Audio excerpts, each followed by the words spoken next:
Record মূল্যে প্রথম বাংলাদেশি হিসেবে নিলাম থেকে মুস্তাফিজুর রহমানকে দলে নিয়েছে দ্য 100 টুর্নামেন্টের দল বার্মিংহাম ফিনিক্স। আর মুস্তাফিজকে দলে নেওয়ায় হতাশ কাব্বা মারান। প্রিয় দর্শক, ইতিহাস গড়লেন বাংলাদেশের কাটার মাস্টার মুস্তাফিজুর রহমান। প্রথমবারের মতো ইংল্যান্ডের মর্যাদাপূর্ণ ফ্র্যাঞ্চাইজি টুর্নামেন্ট দ্য 100-এ জায়গা করে নিয়েছেন তিনি।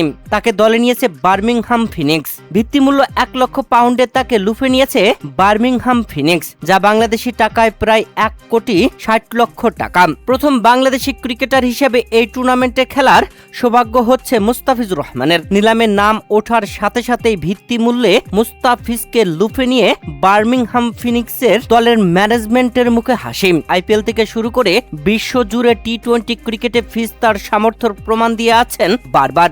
এবার দেখার পালা বার্মিংহামের জার্সিতে তার কাটার ম্যাজিক। দুর্ভাগ্যবশত এই নিলামে বাংলাদেশের আরেক ক্রিকেটার রিশাদ হুসাইনের নাম থাকলেও কোনো দল তাকে দলে নেয়নি। তবে ফিজের এই অর্জন পুরো বাংলাদেশ ক্রিকেটের জন্য এক বড় প্রাপ্তি।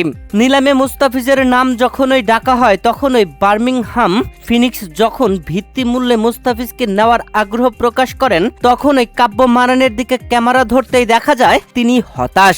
তিনি যেন বাংলাদেশি ক্রিকেটার কাটার মাস্টার মুস্তাফিজকে ভিত্তিমূল্য 1 কোটি 60 লাখ টাকায় দলে নেওয়া পছন্দ করেননি।